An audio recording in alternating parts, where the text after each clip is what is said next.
सभी विद्यार्थियों को नमस्कार। मैं उमेश माथुर। आप पढ़ रहे हैं प्रायिकता। पिछली क्लास में प्रायिकता की आपने ये कुछ छोटी परिभाषाएं थी, अभिप्रयोग, घटना, अनुकूल घटनाएं, वो सारी पढ़ ली थी। कुछ उनके एग्जाम्पल्स देखे थे। सैम्पल स्पेस, प्रतिदर्श समष्टि के बारे में पढ़ा, उस पर एग्जाम्पल भी देखे थे। अब उससे आगे बढ़ते हैं। अब हम लेते हैं परस्पर अपवर्जी या असंयुक्त घटनाएँ, म्यूचुअली एक्सक्लूसिव और डिसजॉइंट इवेंट। परस्पर अपवर्जी घटनाएं कौन सी हैं? दो या दो से अधिक घटनाएं जिनमें से एक घटना का होना दूसरी घटना के होने को रोकता हो, परस्पर अपवर्जी घटनाएं कहलाती हैं। या कोई भी दो घटनाएं साथ साथ नहीं हो सकती हों, वो परस्पर अपवर्जी घटनाएं कहलाती हैं। जैसे आप सिक्कों को उछालते हैं, सिक्कों को उछालेंगे तो क्या आएगा? हेड आएगा या टेल आएगा?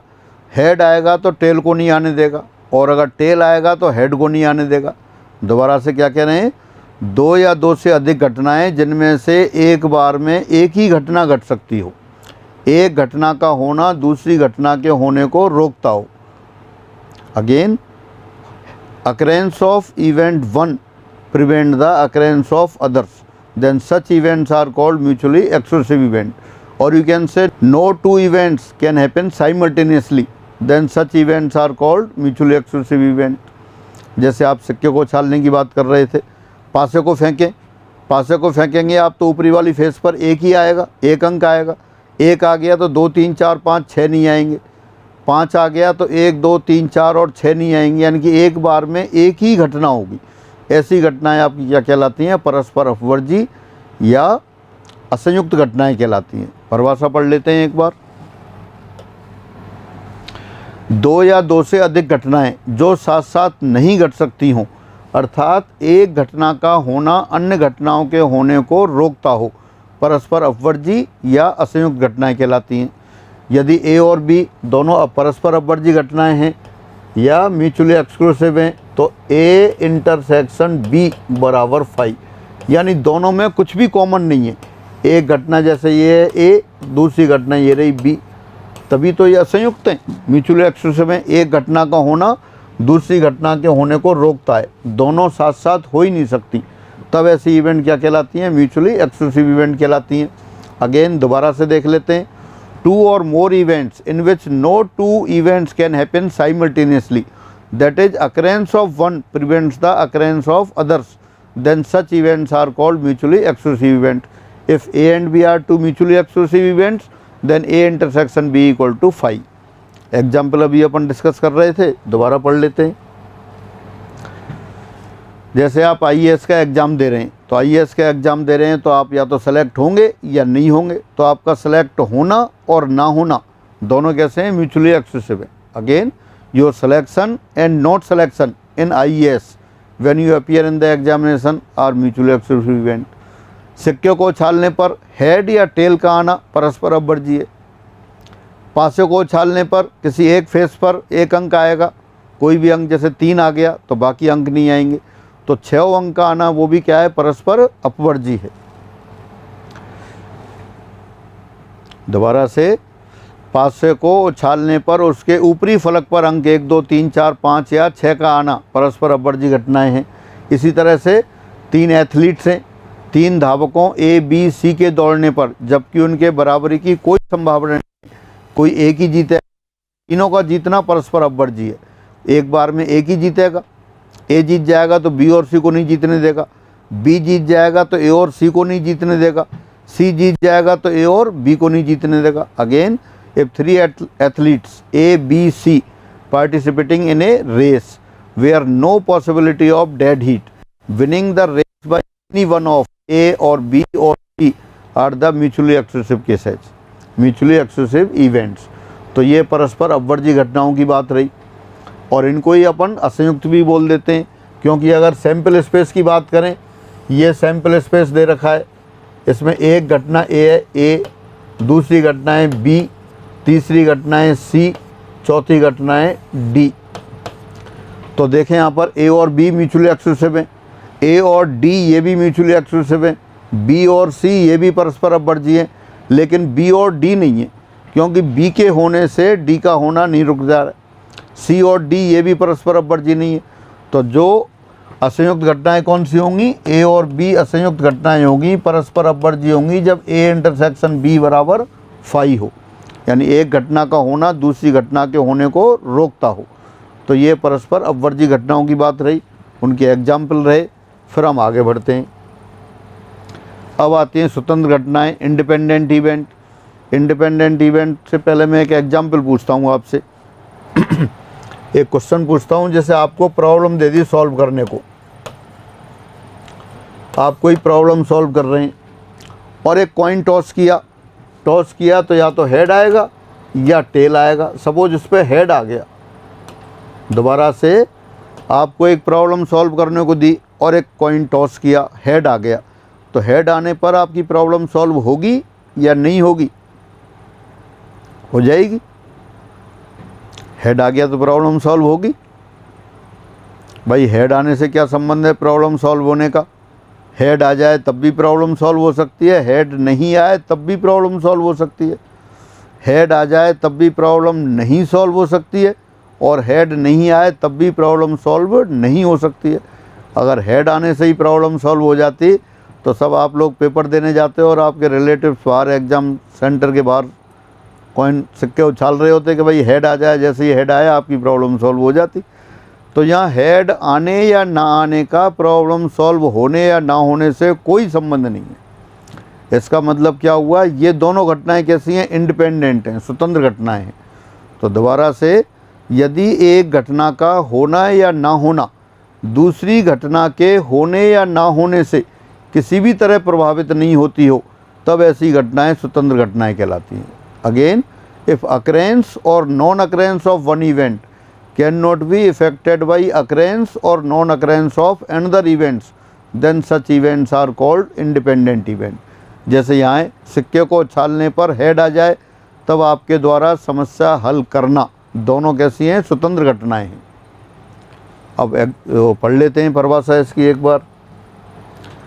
दो या दो से अधिक घटनाएं जिनमें से किसी एक घटना का होना या ना होना अन्य घटना या घटनाओं के होने या ना होने को किसी भी तरह प्रभावित ना करता हो, तब ऐसी घटनाएं क्या कहलाती हैं? स्वतंत्र घटनाएं कहलाती हैं। Again, two or more events are said to be independent events if occurrence or non occurrence of one event can not affected by occurrence or non occurrence of others. तो ये आपकी स्वतंत्र घटनाओं की बात रही। फिर एग्जाम्पल देख लेते हैं। एक सिक्के को उछालने पर हेड आना और आप द्वारा गणित की समस्या को हल करना स्वतंत्र घटनाएं हैं। Again, getting head on a coin tossed and solving a mathematical problem by you are independent events. आपके द्वारा किसी समस्या को हल करना और सिक्का उछालने पर हेड आना स्वतंत्र घटनाएं। सिक्के उछालने पर टेल आ जाए तब भी इंडिपेंडेंट इवेंट है। एक पासे को उछालने पर सम अंक आना और ताश की गड्डी से पत्ता निकालने पर राजा या लाल राजा निकलना स्वतंत्र घटनाएं हैं। भाई ताश की गड्डी से आप पत्ता निकाल रहे हैं, राजा आ जाए या नहीं आ जाए, पासे को उछालने पर क्या आएगा, इसमें क्या लेना देना है? कोई लेना देना नहीं है, कोई रिलेशन नहीं है। यानी कि आप पासे को उछाल रहे हैं, पासे को उछालने पर कौन सा अंक आएगा? कोई भी आ सकता है। सम अंक सपोज 2, 4, 6 आ गए और ताश की गड्डी से पत्ता निकाला, तो ताश की गड्डी से पत्ता निकालने पर राजा आए या नहीं आए, पासे पर कौन सा अंक आएगा, इसमें कोई रिलेशन ही नहीं है। तो ऐसी घटनाएं क्या कहलाती हैं? स्वतंत्र घटनाएं कहलाती हैं। एक और एग्जाम्पल देख सकते हैं। आप द्वारा दो सिक्कों को उछालने पर दो हेड आना और आपके मित्र का IAS में चयन होना स्वतंत्र घटनाएं। निश्चित रूप से आप कॉइन थ्रो कर रहे हैं, दो हेड आ गए और आपके फ्रेंड ने IAS का एग्ज़ाम दिया, उसका सिलेक्शन हो गया या नहीं हुआ। सिलेक्शन होना या ना होना दोनों ही इंडिपेंडेंट है। भाई सिक्के पर दो सिक्कों को उछालने पर हेड आने का और एग्ज़ाम देने पर सेलेक्ट होने का कोई रिलेशन नहीं। तो ऐसी घटनाएं क्या कहलाती हैं? स्वतंत्र घटनाएं कहलाती हैं। अगेन दोबारा से, if occurrence or non occurrence of an event cannot be affected by occurrence or non-occurrence of another events or events, then such events are called independent event. एक घटना का होना या ना होना दूसरे घटना के होने या ना होने को ना तो प्रभावित करता हो ना उनसे प्रभावित होता हो, ऐसी घटनाएं स्वतंत्र घटनाएं कहलाती हैं। फिर आश्रित घटनाएं, डिपेंडेंट इवेंट। डिपेंडेंट इवेंट कौन सी होती हैं? जब एक घटना का होना या ना होना दूसरी घटना के होने को प्रभावित करता हो, तब वो स्वतंत्र घटनाएं कहलाती हैं। जैसे आप सपोज एक ताश की गड्डी दे दी आपको, और ताश की गड्डी दे दी, आपसे कहा इसमें से एक पत्ता निकालो। आपने पत्ता निकाला और वो क्या आ गया? पान का राजा आ गया। पान का राजा आ गया, एक पत्ता निकाला आपने। अब ये पत्ता दोबारा आपने गड्डी में रख दिया, अच्छी तरह से उसको मिला दिया, अच्छी तरह से फेंट दिया, फिर दूसरा पत्ता निकाला। अब दूसरा पत्ता कौन सा आएगा? दूसरा पत्ता कोई भी आ सकता है, पहले का कोई रिलेशन ही नहीं है, क्योंकि पहले 52 पत्ते थे और अब दोबारा भी 52 पत्ते हैं, तो आपने पत्ता निकाल लिया, तो ये तो इंडिपेंडेंट केस हो गए। लेकिन अगर आपने जो पान का राजा निकाला था वो गड्डी में नहीं रखा, फिर उसमें से पत्ते निकाले। पहले कितने थे गड्डी में? 52 पत्ते थे, अब कितने हो गए? 51 पत्ते हैं। अब 51 पत्तों में से आप एक पत्ता निकाल रहे हैं, तो कुछ भी आ जाए, पान का राजा तो नहीं आएगा। यानी कि जो दोबारा जो पत्ता निकाल रहे हैं, पहले पत्ते को बिना प्रतिस्थापित किए, बिना रिप्लेस किए, तो दोबारा जो पत्ता निकालने पर जो परिणाम आएगा, जो घटना होगी, वो डिपेंडेंट होगी। दोबारा से ताश की गड्डी में से आपने एक पत्ता निकाला, देखा, लिख लिया, फिर पत्ता दोबारा गड्डी में ही मिला दिया, अच्छी तरह से गड्डी को मिला दिया, फेंट दिया, फिर आपने पत्ता निकाल रहे हैं। तो अगर रिप्लेसमेंट के साथ निकाल रहे हैं, पहला जो पत्ता आया उसको आपने गड्डी में रख दिया, दूसरा पत्ता निकाला, तब तो ये इंडिपेंडेंट इवेंट होंगी। और पहला पत्ता आपने निकाल लिया, वो पान का राजा है, वो बाहर ही रख दिया, फिर गड्डी में से दूसरा पत्ता निकाल रहे हैं, ये डिपेंडेंट इवेंट हो गई, ये आश्रित घटनाएं हो गई। और अगर तीसरा पत्ता और निकाल रहे हैं, 2 पत्ते बाहर हैं, तो तीसरा पत्ता निकालने की घटना, ये भी डिपेंडेंट हो गई। और एग्जाम्पल देख सकते हैं, एक बैग है, बैग में आपके 4 तो नीली गेंद हैं और 3 लाल गेंद हैं। आपसे कहा एक गेंद निकालो, इसमें से आपने एक गेंद निकाली और देख ली कि नीली वाली गेंद आई है, वो आपने रख ली। फिर दूसरी गेंद निकाल रहे हैं, अब दूसरी गेंद निकालेंगे तो वो पहले वाली गेंद की जो नीली गेंद वाली घटना थी उस पर डिपेंड हो गई। क्यों? नीली गेंद के तो चांस कम हो गए उसमें, पहले नीली गेंद के निकलने के चांस ज़्यादा थे क्योंकि 4 थी, रेड 3 ही थी, अब दोनों के बराबर हो गए। तो बिना रखे जो अगली गेंद निकाल रहे हैं, वो कैसी घटना है? वो आश्रित घटना है। हाँ, अगर गेंद निकाल के अब आपने देख लेते, फिर दोबारा उसको आप उसी में रख देते, फिर निकालते, तो वो इंडिपेंडेंट केस हो जाते। तो ये जब एक बैग जिसमें 4 नीली और 3 लाल गेंदें हैं, एक गेंद निकाली आपने, बाहर रख ली, अब जो दूसरी गेंद निकाल रहे हैं उसको बिना थैले में रखे, तो दूसरे गेंद निकालने पर जो घटना होगी वो पहले वाले पर आश्रित होगी, डिपेंडेंट इवेंट होगी। तो ये आपकी आश्रित घटनाएं, पहले स्वतंत्र घटनाएं थी। एक बार परिभाषा पढ़ लेते हैं। जब किसी एक घटना का होना या ना होना अन्य घटनाओं के होने को आंशिक या पूर्ण रूप से प्रभावित करता हो, तो घटनाएं आश्रित घटनाएं कहलाती हैं। Again, when occurrence or non occurrence of one event affects the occurrence of other events partially or completely, then such events are called dependent event. इसके एग्जाम्पल देख लेते हैं। अभी अपन देख ही रहे थे, और एग्जाम्पल देखते हैं। एक ताश की गड्डी से एक राजा निकालने पर उसे वापस गड्डी में ना रखकर दूसरा राजा का पत्ता निकालना। पहले 52 पत्ते थे गड्डी में, आपने एक पत्ता निकाला और एक पत्ता कौन सा आ गया? राजा आ गया। 4 राजा थे, उसमें से एक पत्ता निकाला आपने, फिर वो राजा आ गया। अब वो तो रखा नहीं, वो तो बाहर रख लिया आपने, फिर दोबारा गड्डी को मिला दिया, फिर निकाल रहे हैं। तो अब जो दोबारा पत्ता निकालने पर राजा आने की घटना है, वो पहले पर डिपेंड हो गई। पहले 4 राजा थे, ज़्यादा चांसेस थे, अब 3 ही राजा हो गए तो और कम चांसेज हो गए। तो यानी कि अब जो दोबारा पत्ता निकालने पर राजा आने की घटना है, वो कैसी हो गई? डिपेंडेंट हो गई। दोबारा से एक थैले में 10 काली व 10 सफ़ेद गेंदें हैं, बिना प्रतिस्थापन किए एक एक करके 2 सफ़ेद गेंद निकालने की घटनाएं, ये भी आश्रित घटनाएं हैं। There are 10 black and 10 white balls in a bag. To draw 2 white balls one by one without replacement are dependent events. अगर रिप्लेस कर देते तो बराबर हो जाती, रिप्लेसमेंट के बाद निकालते तब ये स्वतंत्र घटनाएं होती, इंडिपेंडेंट होती। लेकिन रिप्लेस नहीं किया है, बाहर ही रखी हुई हैं, तब आप निकाल रहे हैं, तो वो कैसी हैं? डिपेंडेंट इवेंट हो गई। तो इस प्रकार ये स्वतंत्र घटनाएं और आश्रित घटनाएं रहीं, उनके एग्जाम्पल रहे। फिर आगे बढ़ते हैं। स्वतंत्र व परस्पर अपवर्जी घटनाएं। कई बार स्टूडेंट्स को बड़ा कन्फ्यूजन होता है कि ये इंडिपेंडेंट है या नहीं है, स्वतंत्र या आपकी म्यूचुअली एक्सक्लूसिव है या नहीं है, तो बड़ा कन्फ्यूजन होता है। तो अपन इसमें देखें, इंडिपेंडेंट इवेंट हमेशा अलग अलग एक्सपेरिमेंट से आती हैं। जैसे आप सिक्के को छाल रहे थे और एक वो प्रॉब्लम सॉल्व कर रहे थे, दो अलग अलग एक्सपेरिमेंट थे। परस्पर अपवर्जी घटनाएं एक ही एक्सपेरिमेंट से आती हैं। सिक्के को छाल रहे हैं, हेड या टेल आएगा। दोबारा से, स्वतंत्र घटनाएं हमेशा अलग अलग एक्सपेरिमेंट से आती हैं। सिक्के को छालने पर हेड आना और आपके द्वारा समस्या का हल करना, दो अलग अलग एक्सपेरिमेंट चल रहे हैं, अलग अलग एक्सपेरिमेंट से रिजल्ट आ रहे हैं, यानी कि स्वतंत्र घटनाएं आ रही हैं। परस्पर अपवर्जी घटनाएं एक ही एक्सपेरिमेंट से घटित हो रही हैं। एक सिक्के को छालने पर हेड या टेल का आना, हेड आएगा तो टेल को नहीं आने देगा, टेल आएगा तो हेड को नहीं आने देगा। एक ही एक्सपेरिमेंट से दो घटनाएं होंगी, या से कनेक्ट होंगी हेड या टेल। स्वतंत्र घटनाएं और से जुड़ी होंगी, सिक्के पर हेड आना और आपके द्वारा समस्या का हल करना। स्वतंत्र घटनाएं साथ साथ हो सकती हैं, म्यूचुअली एक्सक्लूसिव अलग अलग, मतलब एक साथ हो ही नहीं सकती। परिभाषा में ही ये है कि एक घटना का होना अन्य घटनाओं के होने को रोकता हो। तो इसमें ज़्यादा कन्फ्यूजन नहीं होना चाहिए आपको। दोबारा से देखें एक बार, स्वतंत्र घटनाएं अलग अलग एक्सपेरिमेंट से आती हैं, साथ साथ हो सकती हैं, नहीं भी हो सकती हैं, लेकिन साथ साथ हो भी सकती हैं। हमेशा शब्द और से जुड़ी होती हैं।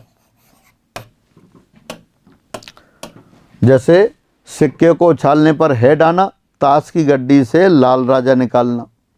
दोबारा से, सिक्के को छालने पर हेड आना और ताश की गड्डी से पत्ता निकालने पर लाल राजा आना। अलग अलग एक्सपेरिमेंट है, और से जुड़े हुए हैं, दोनों साथ साथ घट सकती हैं। सिक्के को छालने पर हेड या टेल का आना एक ही एक्सपेरिमेंट से आ रही हैं। या से कनेक्ट है, आइदर हेड और टेल एक साथ नहीं हो सकती, एक ही एक्सपेरिमेंट से आती हैं, या से जुड़ी होती हैं। तो इन्हीं चीज़ों को एक बार दोबारा रीडिंग लगा लेते हैं अपन। स्वतंत्र घटनाएं सदैव अलग अलग अभिप्रयोगों से ली जाती हैं, जबकि परस्पर अपवर्जी घटनाएं एक ही अभिप्रयोग से आती हैं। Independent events come from separate experiments, whereas mutually exclusive events come from a single experiment. जो अपन डिस्कस कर रहे थे वही आपको लिख दिया है। आगे देखते हैं। स्वतंत्र घटनाएं साथ साथ घट सकती हैं, जबकि परस्पर अपवर्जी घटनाओं में से एक बार में एक ही घटना हो सकती है। Again, independent events may occur together, whereas out of mutually exclusive events only one event may occur at a time. स्वतंत्र घटनाएं शब्द और से जुड़ी होती हैं, जबकि परस्पर अपवर्जी घटनाएं या से जुड़ी होती हैं। Independent events are combined with the word a and d and, whereas mutually exclusive events are connected with word or. तो ये आप इनकी सहायता से आप अच्छी तरह से दोनों घटनाओं में अंतर देख सकते हैं। जब भी आप घटनाएं देखें, उनको आप चेक करें कि इंडिपेंडेंट हैं या नहीं है, म्यूचुअली एक्सक्लूसिव हैं या नहीं है। अलग अलग एक्सपेरिमेंट से आ रही हैं तो म्यूचुअली एक्सक्लूसिव नहीं होंगी, एक ही एक्सपेरिमेंट से आ रही हैं तो परस्पर अपवर्जी होंगी। पासे को छाला आपने, तो ऊपरी वाली फेस पर क्या आएगा? ऊपरी वाली फेस पर आएगा आपके पास 1 आएगा, 2 आएगा, 3, 4, 5, 6, कोई भी एक अंक आएगा। तो एक ही एक्सपेरिमेंट से आ रही हैं, 1 या 2 या 3 या 4 या 5 या 6, या से जुड़ी हुई हैं, परस्पर अपवर्जी हैं। पासे को छालने पर सम अंक आना, ताश की गड्डी से एक पत्ता निकालने पर राजा आना, दोनों स्वतंत्र घटनाएं हो गई। अलग अलग एक्सपेरिमेंट हो रहे हैं, और से जुड़े हुए हैं। पासे पर सम अंक और ताश की गड्डी से निकालने पर राजा आना। तो इसलिए स्वतंत्र और परस्पर अपवर्जी घटनाओं, बार बार आप इनको रीडिंग लगाएंगे और देखेंगे, कोई कन्फ्यूजन नहीं होना चाहिए। प्रायिकता की गणितीय परिभाषा, परिभाषा या आप कह सकते हैं गणितीय परिभाषा। कोई भी इवेंट है कैपिटल ए, तो कैपिटल इवेंट ए के होने की प्रायिकता को व्यक्त करते हैं अपन पी ए से व्यक्त करते हैं। और कैसे दी जाती है? ये दी जाती है ए की अनुकूल स्थितियां, number of favourable cases of event A upon total number of cases. A की अनुकूल स्थितियां अपॉन कुल स्थितियां, इससे दी जाती है। दोबारा से, प्रायिकता की गणितीय परिभाषा या सिंपल परिभाषा, probability of happening of event A is denoted by P of A, P bracket capital A. और किसके बराबर होती है? ए की अनुकूल स्थितियाँ अपॉन कुल स्थितियाँ। ए की अनुकूल स्थितियाँ कौन कौन सी हो गई? जिन जिन स्थितियों में वो घटना विशेष घटती है। जैसे दो सिक्कों को उछाला होता, आपने दो सिक्कों को उछाला होता तो क्या आएगा? या तो हेड हेड आएगा, या हेड टेल आएगा, या टेल हेड आएगा, या टेल टेल आएगा। तो दो सिक्कों को उछालने पर ये स्थितियाँ आ गई। अब आपसे क्या है कि दो सिक्कों को उछालने पर एक चिताने की स्थितियाँ, एक चिताने की स्थितियाँ कौन सी हैं? दो हैं, हेड टेल और टेल हेड। अब आपसे कहता कि एक चिताने की प्रायिकता ज्ञात करो, तो क्या आ जाता? दो अनुकूल स्थितियाँ हो गई, कुल 4 स्थितियाँ हो गई, तो 2/4 यानी 1/2 प्रायिकता हो जाती। दोबारा से किसी घटना ए के होने की प्रायिकता कैसे डिनोट करते हैं? पी ए से डिनोट करते हैं। और किसके बराबर होती है ये? ए की अनुकूल स्थितियाँ अपॉन कुल स्थितियाँ, या ए के संगत सैंपल स्पेस में जो बिंदु हैं वो, और सैंपल स्पेस में कुल बिंदुओं की संख्या, या ए जितने प्रकार से घट सकती है वो प्रकार, और नीचे अभिप्रयोग जितने प्रकार से हो सकता है वो प्रकार। तो इसको पढ़ लेते हैं एक बार। प्रायिकता की गणितीय परिभाषा। घटना ए के घटने की प्रायिकता को हम पी ए से व्यक्त करते हैं, और यह निम्न प्रकार दी जाती है। पी ए बराबर एम अपॉन एन। एम क्या है? एम ए की अनुकूल स्थितियाँ।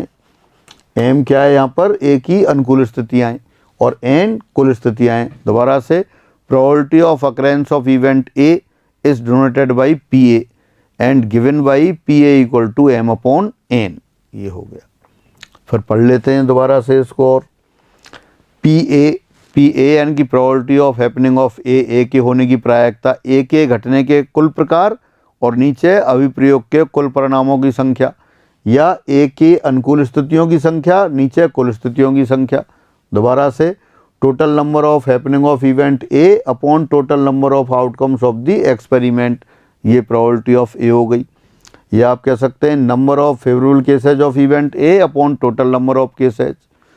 और देखते हैं, उपसमुच्चय ए में स्थित बिंदुओं की संख्या, और नीचे प्रतिदर्श समष्टि में कुल बिंदुओं की संख्या, यानी number of points in subset A upon total number of points in sample space. जैसे ये आपका सैंपल स्पेस है, सैंपल स्पेस में हर पॉइंट एक परिणाम को व्यक्त कर रहा है, और इसमें क्या है? आप इसमें इवेंट ए ले लेते हैं। ये इवेंट ए हो गई आपकी, ये इवेंट ए दिखा रही है। तो इवेंट ए में जो नंबर ऑफ पॉइंट्स हैं वो तो अनुकूल स्थितियाँ हो गई। यहाँ देखें तो 5 दिखाई दे रहे हैं, कितने भी हो सकते हैं। और टोटल नंबर ऑफ पॉइंट्स जो बॉक्स सैंपल स्पेस बनाया हुआ है उसके पॉइंट्स। तो इस तरह से पी ए बराबर क्या लिख दिया आपने? एम अपॉन एन, या इसको आप लिख सकते हैं N A upon capital N. N A की अनुकूल स्थितियों की संख्या, कैपिटल एन कुल स्थितियों की संख्या। या आप कह सकते हो एन ए या स्मॉल एम, यानी कि ए के अनुकूल स्थितियाँ या ए के संगत सैंपल स्पेस में कितने पॉइंट हैं वो सारी स्थितियाँ। तो वो आपकी क्या कहलाती हैं? अनुकूल स्थितियाँ, और नीचे कुल स्थितियाँ। ये प्रायिकता की परिभाषा हो गई।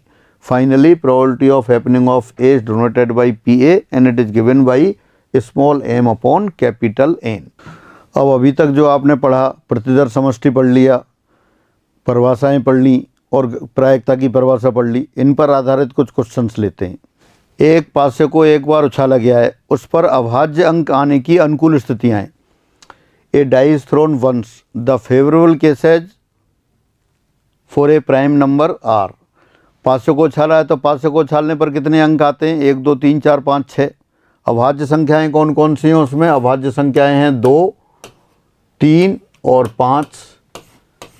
तो अभाज्य अंक आने की अनुकूल स्थितियां कौन कौन सी हो गई? जिन जिन स्थितियों में अभाज्य अंक आ रहा है, देख लें ऑप्शन। पहला ही ऑप्शन आ रहा है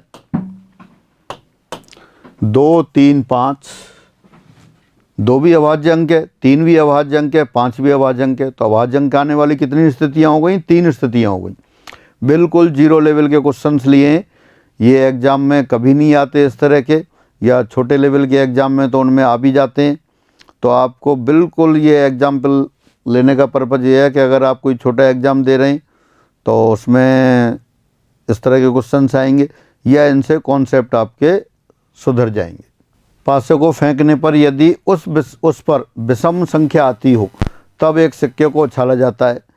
इस अभिप्रयोग के प्रतिदर समष्टि में बिंदुओं की संख्या है। Again a die is thrown, if the result is an odd number then a coin is tossed, the number of points in sample space. क्या कहा कि पहले एक पासे को फेंका जाता है, पासे को फेंक दिया, ये पासा आ गया आपके पास, पासे पर फेंका तो पासे पर कौन सा अंक आएगा, सम भी आ सकता है विषम भी आ सकता है। सपोज 1 3 5 पहले विषम लिख लिया आपने, विषम अंक भी आ सकता है और सम अंक भी आ सकता है, 2 4 6। अब कह रहा है अगर विषम संख्या आती हो तब एक सिक्के को उछाला जाता है। अगर विषम आएगी, जैसे 1 3 5 आ गई तो सिक्के को उछालेंगे तो क्या आएगा, यहाँ पे 1h आ सकता है, 1 टेल आ सकता है, 3h आ सकता है, 3 टेल आ सकता है, और 5h आ सकता है, 5 टेल आ सकता है।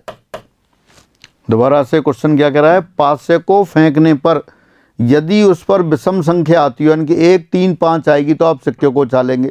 तो 1 3 5 में कितने हो गए, 3 केस हो गए, और 3 केस हो गए। और हर केस के साथ सिक्के को उछालें तो 2 केस हो गए, तो 3 गुणा 2 6 केस हो गए ये। और अगर सम अंक विषम अंक नहीं आता तो सम अंक आता। सम अंक के कितने केस थे, 3, सम वाले 3 हो गए और विषम वाले 6 हो गए। तो कुल स्थितियाँ कितनी हो गई, 3 + 6 9 स्थितियाँ हो गई। आपसे पूछा है कि 9 कितनी स्थितियाँ होंगी, तो वो 9 स्थितियाँ हो गई आपकी। तो दूसरे का आंसर कौन सा आ गया, सी आ गया, ये आंसर आ गया। दोबारा से देख लें, पासे को फेंकने पर यदि उस पर विषम संख्या आती हो तब एक सिक्के को उछाला जाता है। विषम संख्या आएगी तभी सिक्के को उछालेंगे। विषम संख्या कितने प्रकार से आ रही है, 3 प्रकार से, और हर प्रकार के साथ सिक्का 2 प्रकार से गिरेगा, तो 3 गुणा 2 6। और सम नहीं, विषम नहीं आती है तो सम आएगी, वो 3 प्रकार से, तो 6 + 3 9 हो गई। और सैंपल स्पेस बना दिया तो ये आ गया, 1 2 3 4 5 6 और 3 केस ये रहे। सैंपल स्पेस की ज़रूरत नहीं थी क्योंकि क्वेश्चन में पूछा नहीं था। तो इस तरह से आपके 9 स्थितियाँ हो गई। फिर आगे बढ़ते हैं, पासे को फेंकने पर यदि उस पर विषम संख्या आती हो तब एक सिक्के को उछाला जाता है। इस अभिप्रयोग का प्रतिदर समष्टि वही हो गया पहले वाला। पासे को उछाला, विषम संख्या आ गई 1 3 5, विषम संख्या आ गई तो सिक्के को उछाल दिया। सिक्के को उछाल दिया तो 1 के साथ क्या आएगा, या तो हेड आएगा या टेल आएगा, 3 के साथ हेड आएगा या टेल आएगा, 5 के साथ हेड आएगा या टेल आएगा। तो सैंपल स्पेस में कौन कौन से पॉइंट आ गए आपके पास, 1h 1 tell, 3h 3 tell, 5h 5 tell, और साथ साथ सम अंक आ गया तब, तो 2 4 6। तो कुल 9 स्थितियाँ जो पहले गिन रहे थे वही सैंपल स्पेस बना के रख दिया। तो कौन सा आंसर आ गया आप यहाँ पे देख सकते हैं, देखें, हाँ ये रहा आपका 2 4 6, 1h 1 tell, 3h 3 tell, 5h 5 tell. तो ये पहला ही वाला आंसर आ गया। तो ये आपका सैंपल स्पेस हो गया। इससे आपको सैंपल स्पेस बनाने की प्रैक्टिस भी होगी। आगे देखते हैं, एक बल्बों के समूह से 3 बल्ब यादृच्छा चुने जाते हैं। प्रत्येक को जांचा जाता है, वह दोषयुक्त डी और सही जी के वर्गों में बांटा जाता है। अगर वो डिफेक्टिव है तो उसको डी लिख देंगे, और अगर वो सही है, अच्छा है, तो उसको जी लिख देंगे। इस अभिप्रयोग का प्रतिदर समष्टि है। 3 बल्ब हैं आपके पास, 3 बल्बों में से आपने चेक किया, या तो वो सही हो सकता है या डिफेक्टिव हो सकता है। तो देखें सैंपल स्पेस यहीं से देख सकते हैं, अपन अलग से लिख लें। अगर पहला बल्ब हो सकता है तीनों बल्ब सही हो जाएं, जैसे आपके तीनों बल्ब सही हो गए, पहला भी सही, दूसरा भी सही, तीसरा भी सही। या हो सकता है 2 सही हो, तो 2 सही कौन से सही, पहला दूसरा सही हो सकता है, दूसरा तीसरा हो सकता है, पहला तीसरा हो सकता है, पहला दूसरा सही, तीसरा डिफेक्टिव, पहला और तीसरा सही, दूसरा डिफेक्टिव, और इसके साथ साथ पहला डिफेक्टिव, दूसरा और तीसरा सही। या हो सकता है एक ही सही हो, तो ये जी पहला सही, दूसरा तीसरा डिफेक्टिव, और पहला डिफेक्टिव, दूसरा सही, तीसरा डिफेक्टिव, पहला डिफेक्टिव, दूसरा डिफेक्टिव, तीसरा सही, या तीनों ही डिफेक्टिव हो गए। तो कुल कितने केस हो गए, 8 केस हो गए। वैसे ही हो गया जैसे 3 सिक्कों को उछालने वाला होता है। तो देखें यहाँ पे कौन सा बन रहा है, आप देख सकते हैं इसमें से 8 केस किस में बन रहे हैं। सी देखें, D D D D D G, D G D D G G, D D G, अच्छा ये नहीं बन रहा, 3 3 6 8 तो इसी में बन रहे हैं। डी 2 डी वाले आ गए, डी जी डी, हाँ ये ऑर्डर चेंज कर दिया है। तो ये थर्ड आपका ऑप्शन आ गया। तीनों या तो सही होंगे, या 2 सही होंगे, या 1 सही होगा, या 1 भी सही नहीं होगा। तो कुल मिला के 8 केस हो गए। क्या है, दोबारा से पढ़ लें। एक बल्बों के समूह से 3 बल्ब यादृच्छा चुने जाते हैं। प्रत्येक को जांचा जाता है वह दोषयुक्त है या सही है। वर्गों में बांटे जाते हैं और उसका प्रतिदर समष्टि पूछा था। दोबारा पढ़ लेते हैं। Suppose 3 bulbs are selected at random from a lot of bulbs. Each bulb is tested and classified as defective D or good G, the sample space of the experiment। तो सैम्पल स्पेस में क्या हो गया, या तो तीनों सही होंगे, या 2 सही होंगे, या 1 सही होगा, या 1 भी सही नहीं होगा। तो वह आपने देखे सारे सैम्पल स्पेस में कौन सा, तीसरा वाला आंसर आ गया। अगला क्वेश्चन, एक सिक्के को उछाला जाता है। यदि इस पर पट आता है तब एक बॉक्स जिसमें 3 लाल और 2 काली गेंदें हैं से एक गेंद निकाली जाती है। यदि सिक्के पर चित आता है तो पासे को उछालते हैं। इस अभिप्रयोग का प्रतिदर समष्टि है। दोबारा से देख लें। A coin is tossed, if it shows a tail then a ball is drawn from a box which contains 3 red and 2 black balls. If it shows a head, a die is thrown, the sample space of the experiments. तो पहले सिक्के को उछालते हैं। सिक्के को उछालने पर suppose head आ गया। क्या कहता है, यदि इस पर पट आता है। अच्छा पट लिख लेते हैं पहले। सिक्के को उछालने पर पट आ गया। पट आ गया तो क्या करेंगे आप, सिक्के को उछालने पर पट आ गया तो एक बॉक्स है, उसमें से गेंद निकालेंगे आप। तो गेंद बॉक्स में कितनी है गेंद, 3 लाल हैं और 2 काली हैं। 3 लाल और 2 काली हैं तो वो निकालेंगे। तो पहले टी के साथ देखें। अब रेड R1 R2 R3 लिख लेते हैं। तो टी के साथ R1 हो सकती है, टी के साथ R2 आ सकती है, टी के साथ R3 हो सकती है क्योंकि 3 रेड हैं। या टी के साथ काली आ सकती है, B1 आ सकती है, B2 आ सकती है। दोबारा से, सिक्के को उछाला, यदि टेल आता है, पट आता है तो बॉक्स में से गेंद निकालेंगे। बॉक्स में गेंद कितनी है, 3 रेड और 2 काली हैं। रेड को आपने नाम दे दिया R1 R2 R3, ब्लैक को नाम दे दिया B1 B2। तो टेल आने के बाद बॉक्स में से गेंद निकाल रहे हैं। बॉक्स में 5 गेंदें, कोई सी भी एक आ सकती है। तो कौन कौन सी हो गई, TR1 TR2 TR3 TB1 TB2। और अगर हेड आ जाता तब, हेड के साथ क्या होता, हेड आ जाता तो आप एक पासे को उछालते। पासे को उछालने पर फिर क्या आएगा, कोई भी अंक आ सकता है। कोई भी अंक के 6 तरह से। तो क्या बनता फिर उसमें, H1 H2 H3 H4 H5 H6 ये बनेगा। तो कितनी स्थितियाँ हो गई, 6 हो रही और 5 हो रही। 6 और 5 11। देखें कौन सा आंसर आ रहा है आपका इसका।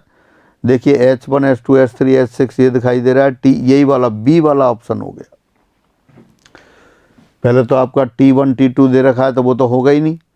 फिर TRC वाले में देखें H1 2 3 4 5 6 और B1 B2 T, B1 B2 TR1 R2 R3 और T, अच्छा उसमें सिर्फ 3 दे रखी हैं। C TR1 TR2 TR3 TB1 TB2 H1 H2 H3 H4 दोनों सेम दे दिए ये तो आपका B और C दोनों सेम दे रखे हैं। तो यही आंसर हो गए आपके। बाकी एक ऑप्शन ही आएगा सही। इसमें आपके बाई द वे दोनों इस तरह से प्रिंट हो गए, H1 H2 H3 H4 H5 H6 TB1। तो ये आपका सैम्पल स्पेस बन गया। दोबारा से देख लें। एक सिक्के को उछाला, सिक्के को उछालने के बाद अगर आपके पास उसमें टेल आता है तो बॉक्स में से गेंद निकालेंगे। बॉक्स में से गेंद कौन सी आएगी, प्रत्येक बॉल आ सकती है। 5 बॉल हैं, 3 रेड और 2 ब्लैक, तो वो इस तरह से आ सकती हैं। जो आपने बना दिया TR1 TR2 TR3, 2 ब्लैक हैं, TB1 TB2। और अगर हेड आ जाता है तो पासे को उछालेंगे। पासे पर कौन सा अंक आएगा, कोई भी आ सकता है। तो H के साथ 6 केस ये हो गए। तो ये इस तरह से आपका सैम्पल स्पेस रहा।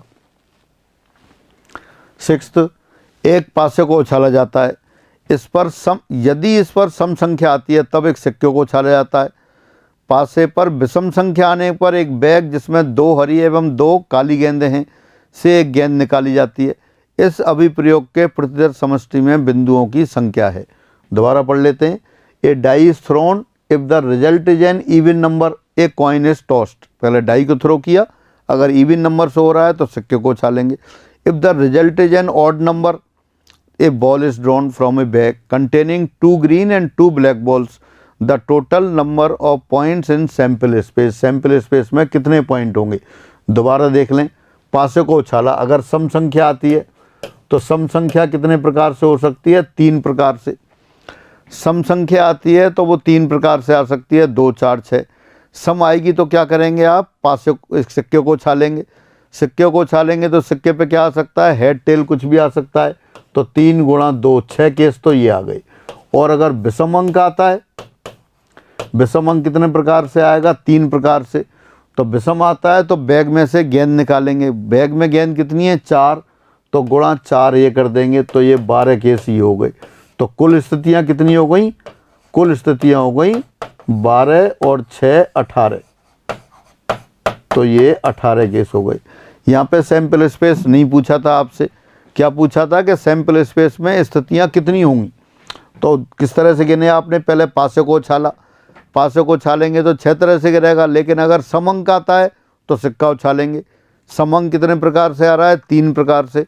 हर प्रकार के साथ सिक्का कितने तरह से आ सकता है, 2। जैसे 2 आ गया तो 2 हेड 2 टेल आ सकता है। 4 आ गया तो 4 हेड 4 टेल आ सकता है। 6 आ गया तो 6 एच और 6 टी आ सकता है। यानी कि वो कुल स्थितियाँ कितनी हो गई, 3 गुणा 2 6 हो गई। और अगर विषम अंक आया तो बैग में से बॉल निकालनी है। बैग में बॉल कितनी है, 4। विषम अंक कितने प्रकार से आया, 3, तो 3 गुणा 4 12 स्थितियाँ होंगी। जैसे अगर विषम अंक 1 आ जाता, 1 आ जाता तो चारों में से कोई भी बॉल आ जाती, 1 के साथ 4 स्थितियाँ होती। 3 आ जाता तो उसके साथ 4 स्थितियाँ होती। तो इस तरह से 3 4 4 12 हो गई और 6 18, कुल स्थितियाँ 18 हो गई। तो सैम्पल स्पेस में बिंदुओं की संख्या 18। आप इसको पूरा बना के भी देख सकते हैं और इस तरह से कैलकुलेट भी कर लिया आपने। फिर आ गया क्वेश्चन 7, एक पासे को उछाला जाता है, यदि इस पर सम अंक आता है तब एक सिक्के को उछाला जाता है। पासे पर विषम अंक आने पर एक बैग जिसमें 2 हरी एवं 2 काली गेंदें हैं से एक गेंद निकाली जाती है। इस अभिप्रयोग का प्रतिदर समझती है। वही क्वेश्चन हो गया पहले वाला। अब इस पहले नंबर ऑफ पॉइंट्स पूछे थे, अब सारे पॉइंट लिखवाएं तो आप लिख सकते हैं। देखें क्वेश्चन कह रहा है, if the result is an even number a coin is tossed. अगर इवन नंबर आता है तो कॉइन को टॉस करेंगे। तो देखिए 2 आ गया तो 2 एच 2 टेल आ सकता है। इवन नंबर कौन कौन से आएंगे, 2 4 6। अब 2 4 6 आ गया तो फिर सिक्के को उछालेंगे। तो 2 के साथ एच आ सकता है, 2 के साथ टेल आ सकता है। 4 के साथ एच आ सकता है, 4 के साथ टेल आ सकता है। 6 के साथ एच आ सकता है, 6 के साथ टेल हो सकता है। यानी सम अंक आने पर ये स्थितियाँ हो गई। कितनी स्थितियाँ हो गई, 6। और अगर विषम अंक आता तो अपन बॉल निकालेंगे। बॉल किस में से निकालेंगे, एक बैग दे रखा है उसमें 2 ग्रीन और 2 ब्लैक बॉल हैं। अब विषम अंक जैसे 1 आ गया तो 1 के साथ कौन सी बॉल आएगी, 1 के साथ ग्रीन भी आ सकती है और ब्लैक भी आ सकती है, हरी भी आ सकती है, काली भी। और हरी कौन सी, कोई सी भी हरी। हरी के अपन नाम दे देते हैं G1 G2 और B1 B2 ब्लैक के दे देते हैं। तो ये 1 G1 हो सकता है, 1 G2 हो सकता है, 1 B1 हो सकता है और 1 B2 हो सकता है। और अगर 3 नंबर आ गया होता विषम, 3 भी तो विषम है, 3 आ जाएगा तो फिर बैग में से बॉल निकालेंगे। तो क्या आएगा, 3G1 3G2 3B1 3B2, ये हो गया। फिर आपने अगर 5 आ गया तो फिर बॉल निकालेंगे, 5G1 5G2 5B1 5B2। तो ये आपका सैम्पल स्पेस बन गया। कौन सा केस आ रहा है देखें आप। इसमें पहले सम के साथ देखते हैं। सम के साथ देखो ये रहा 2H 2T 4H 4T 6H 6T। फिर विषम के साथ गेंद देखते हैं 1G1 1G2 1B1 1B2 3G1 3G2 3B1 3B2 5G1 5G2 5B1 5B2। तो आपका कौन सा केस हो गया, ये डी वाला आंसर आ गया। दोबारा देख लें 2H 2T 4H 4T 6H 6T। सम संख्या आने के बाद हेड और टेल दोनों आ गए। और विषम संख्या आने के बाद विषम संख्या कौन सी है, 1 3 5। तो 1 के साथ गेंद कौन सी आएंगी, 4 गेंद है, 4 गेंद में से कोई सी भी आ सकती है। तो 1G1 1G2 1B1 1B2। 3 आने के बाद 3G1 3G2 3B1 3B2 और 5 आने के बाद 4 में से कोई भी, तो डी आंसर आ गया। तो इस तरह से आपका ये सैंपल स्पेस हुआ। एक पासे को उछाला, समंक विषम अंक आएगा, सम अंक आएगा तब तो सिक्के को उछाला जाता है, और अगर विषम अंक आएगा तो बैग में से गेंद निकाली जाती है। वो सारे केस आपने जोड़े, ये सैंपल स्पेस बना। 8, एक सिक्के को उछाला जाता है, यदि इस पर पट आता है तो सिक्के को पुनः उछाला जाता है, अन्यथा एक पासे को उछाला जाता है। दोबारा से, एक सिक्के को उछाला जाता है, यदि इस पर पट आता है तो सिक्के को पुनः उछालेंगे, अन्यथा यानी कि पट नहीं आए तब, हेड आता है तब एक पासे को उछाला जाता है। कम से कम एक पट आने की घटना में बिंदु है। तो पहले देखते हैं अपन, पहले पे पट आ गया, टेल आ गया।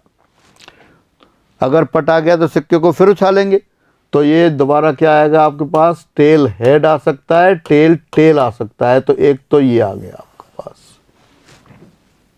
दोबारा से एक सिक्के को उछाला, अगर पट आता है तो सिक्के को दोबारा उछालेंगे। पहली बार टेल आ गया, दोबारा सिक्का उछाला तो टी हेड टी टेल आएगा।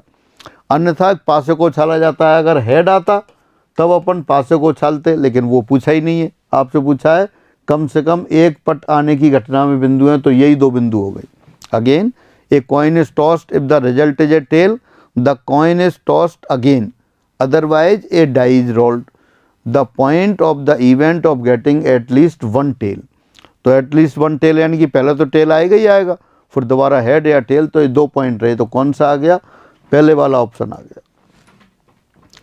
टिपिकल नहीं है, पहले क्वेश्चन को पढ़ना है, जैसे जैसे कह रहा है वैसे ही करते जाना है, बिल्कुल उसकी डायरेक्शन फॉलो करनी है। आगे देखते हैं। एक सिक्के को उछाला जाता है, यदि इस पर पट आता है तो सिक्के को पुनः उछाला जाता है, अन्यथा एक पासे को उछाला जाता है। एक चित्त और सम संख्या आने की घटनाएं, वही वाला क्वेश्चन है। टेल उछाला तो आगे दोबारा सिक्का उछालेंगे, लेकिन वो कह रहा है यदि एक चित्त, अब चित्त आएगा तो क्या करेंगे, चित्त के बाद फिर पासे को उछालेंगे। तो क्वेश्चन कह रहा है एक चित्त और सम संख्या आने की घटना में बिंदु हैं। दोबारा से, a coin is tossed if the result is a tail, the coin is tossed again, otherwise a die is rolled, the point of the event of getting a head and an even number. तो head के बाद पासे को उछालेंगे आप, पासे पर क्या आएगा, 1 2 3 4 5 6 कुछ भी आ सकता है, लेकिन वो आपसे कह रहा है वो वाले बिंदु लिखो जब हेड के बाद सम संख्या आती हो। तो कौन कौन से बिंदु आएंगे आपके पास, हेड 2 हेड 4 हेड 6, ये केस हुए आपके। तो देखें कौन सा आंसर है, ये वाला हो गया बी। सैंपल स्पेस नहीं बनाया अपन ने, क्योंकि सैंपल स्पेस की कहा नहीं है। सैंपल स्पेस की कहेगा तो सैंपल स्पेस बनाएंगे। आपसे क्या कहा है, एक सिक्के को उछाला, टेल आ गया तो सिक्के को दोबारा उछालेंगे, हेड आ गया तो पासे को उछालेंगे। तो ये पूछा है कि हेड के बाद सम अंक आने की स्थितियाँ कौन कौन सी होंगी। हेड के बाद कुल स्थितियाँ तो होंगी 6, head 1 head 2 head 3 head 4 head 5 head 6।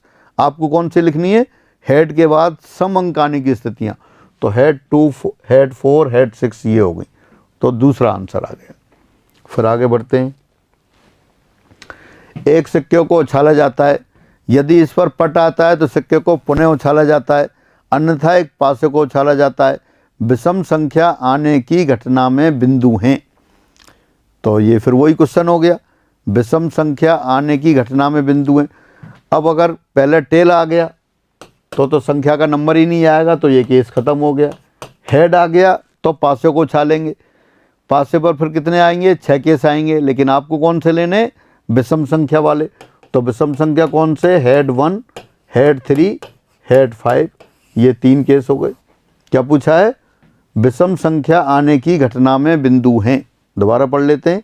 A coin is tossed if the result is a tail, the coin is tossed again, otherwise a die is rolled, the points of the event of getting an odd number be. तो number कब आएगा, head आने के बाद। तो head के बाद आपने चेक किया, हेड के बाद कितने आते, 6 पॉइंट आते, लेकिन आपको कौन से पॉइंट लेने हैं, उनमें से वो पॉइंट लेने हैं जब विषम आ रहे हों। तो हेड 1 हेड 3 हेड 5 ये आ गए। फिर आगे बढ़ते हैं। एक पासों के युग्म को उछाला जाता है, पासों के एक युग्म को उछाला जाता है। पेयर ऑफ डाइस उछाला जाता है और पासों पर आए अंकों के योग को नोट किया जाता है। यह योग विषम होने की घटना के अनुकूल प्रतिदर समष्टि में बिंदुओं की संख्या है। दोबारा से, पासे के एक योग को उछाला जाता है और पासे पर आए अंकों के योग को नोट किया जाता है। यह योग विषम होने की घटना के अनुकूल प्रतिदर समष्टि में बिंदुओं की संख्या है। Again, a pair of dice is thrown once and the sum of numbers which come up on the dice is noted. The number of points favorable for the event, the sum is odd is. तो अपन ने sample space बनाया था और फिर उसमें लिखा था कि योग, और योग क्या आया था, यानी कि सम जितना आ गया वो, और नीचे उसकी फ्रीक्वेंसी लिखी थी। अपन याद करते हैं, आपने सैम्पल स्पेस बनाया था एक, योग क्या आ सकता है, 2, 4, 6, दो पासों को उछालने पर आए अंकों को योग 2, 3, 4, 5, 6, 7, 8, 9, 10, 11, 12 कुछ भी हो सकता है। और कब कौन सी संख्या आ रही थी आपकी, इसमें कितनी, कौन सी संख्या कितनी बार आ रही थी वो आपने याद कर रखा है। ये 1, 2, 3, 4, 5, 6, 5, 4, 3, 2, 1, ये आपने याद कर रखा है। अब आपसे कौन सा पूछा है, विषम अंक कितने कितने बार आ रहे हैं। विषम योग कौन सा आ रहा है, 3 वाला विषम है, 5 वाला विषम है, 7 वाला विषम है, 9 विषम है, 11 विषम है। इनको जोड़ लेते हैं, 2 और 4 6 और 6 12 और 4 16 और 2 18, तो ये 18 स्थिति आ गई। दो पासों को उछालने पर अंकों का योग विषम आए। अंकों का योग कितना हो सकता है, 2 भी हो सकता है, कम से कम, ज़्यादा से ज़्यादा 12 हो सकता है। ये अपन ने टेबल बहुत अच्छी तरह बनाई थी, सारे जो केस आए थे वो, और फिर अपन ने टेबल याद कर लिए कि अंकों का योग 2 कितनी बार आता है, 3 कितनी बार आता है, 4 कितनी बार आता है, 5 कितनी बार आता है, वो अपन ने याद कर ली और वो लिख ली। यहाँ पे कौन सा अंक देखना था आपको कि अंकों का योग विषम आए, तो विषम 3, 5, 7, 9, 11 में से कुछ भी हो सकता है। 3 कितनी बार आ रहा है, 2 बार। 5 कितनी बार आ रहा है, 4 बार। 7 कितनी बार आ रहा है, 6 बार। 9 कितनी बार आ रहा है, 4 बार। 11 कितनी बार आ रहा है, 2 बार। सबको जोड़ लिया आपने तो वो कितने हो गए, 18। 6 और 6 12 और 6 18, तो 18 बार आ गया। तो अपना आंसर कौन सा आ गया, ये योग विषम आने की स्थितियाँ 18 हो गई। छोटे छोटे सैंपल स्पेस हैं, जो छोटे एग्ज़ाम हैं, रीट वाले एग्ज़ाम हैं, बैंकों वाले एग्ज़ाम होते हैं, उनमें इनमें से कोई भी क्वेश्चन आ सकते हैं। प्रायिकता वाले भी, अभी थोड़े सैंपल स्पेस वाले देख लें, फिर प्रायिकता वाले पे आते हैं। पासों के एक योग को उछाला जाता है, पासों पर आए अंकों के योग को नोट किया जाता है। यह योग 4 का गुणज होने की घटना के अनुकूल प्रतिदर्श समष्टि में बिंदु हैं। पहले कह रहा था कि योग विषम हो, अब कह रहा है योग 4 का गुणज होने की घटना के अनुकूल प्रतिदर्श समष्टि में बिंदु हैं। दोबारा से पढ़ लेते हैं। A pair of dice is thrown once and the sum of numbers which come up on the dice is noted. The sample points favorable to the events, the sum is multiple of 4। तो अभी आपने सम देखा था, कितना कितना हो सकता है, सम 2 से लेके 12 तक कुछ भी हो सकता है। तो 4 के गुणज कौन कौन से आएंगे, उसमें 4 आएगा, 8 आएगा, 12 आएगा। 4 के केस कितने होते हैं, 3। कौन कौन से केस बनते हैं, 1 3, 2 2, 3 1। फिर 8 के केस कौन कौन से बनते हैं, 8 के केस बनते हैं आपके 2 6, 3 5, 5 3, 6 2। 12 के केस कौन से बनते हैं, 6 6। तो कुल कितने केस बन गए, 3 और 4 7 और 1 8। किस में दे रखें, आप इसमें मिला सकते हैं, किस में दे रखें, 1 3 2 2 3 1 2 6 3 5 4 4 4 4 अपन ने इसमें नहीं लिखा, 4 4 भी तो आएगा 8 में, 5 3, ये वाला लास्ट वाला दिखाई दे रहा है, 3 3 6 और 3 9 केस हो गए। आप डी देख सकते हैं, 4 वाला, 4 का गुणज 1 3 2 2 3 1। इस वाले में 3 1 नहीं दे रखा है, इसमें भी 3 1 नहीं दे रखा है, इसमें 4 1 दे दिया है वो गलत आ गया, वहाँ 1 4 दे दिया है वो गलत आ गया। 4 का मल्टीपल होना चाहिए, 4 का मल्टीपल यानी कि योग या तो 4 हो या 8 हो या 12 हो, तो वो डी वाला केस आ गया 1 3। 4 वाले कितनी स्थितियां बन रही थी, 3 1 3 2 2 3 1। फिर 8 वाली कितनी स्थितियां बन रही हैं, 5 2 6 3 5 4 4 5 3 2 2 और 12 वाली एक स्थिति बन रही है। तो ये सैंपल स्पेस हो गया जिसमें दोनों पासों पर आए अंकों का योग 4 का गुणज हो। 4 का गुणज हो यानी कि 4 हो या 8 हो या 12 हो, वो आपने सारे ये बना लिए। फिर आगे बढ़ते हैं। एक पासों के युग्म को उछाला जाता है और पासों पर आए अंकों के योग को नोट किया जाता है। यह योग 10 से बड़ा होने की घटना के अनुकूल प्रतिदर समष्टि में बिंदु हैं। 10 से बड़ा, again a pair of dice is thrown once and the sum of numbers which come up on the dice is noted. The points favourable to the event of the sum is greater than 10। 10 से बड़ा कौन सा होगा, 11 या 12। 11 में कौन कौन से आएंगे केस, 5 6 6 5 और 12 में कौन से आएंगे, 6 6। 3 ही केस बने। तो कौन सा आ रहा है आप देख सकते हैं इसमें, ये वाला आ गया बी आंसर। 3 ही केस बनेंगे, 5 6 6 5 6 6, क्योंकि 10 से बड़ा पूछा है। 10 से बड़े में तो 11 और 12 दो ही आएंगे, तो ये वाले केस हो गए। फिर आगे बढ़ते हैं। एक पासे के युग्म को उछाला जाता है, कम से कम एक पासे पर 6 आता है, तब इस अभिप्रयोग को प्रतिदर समष्टि में बिंदुओं की संख्या है। कम से कम एक पासे पर 6 आता है, यानी कि अगर 2 पासों को उछालते हैं तो 6 गुणा 6 36 केस होते हैं, लेकिन यहाँ कंडीशनल दे दिया। एक बार दोबारा पढ़ लेते हैं।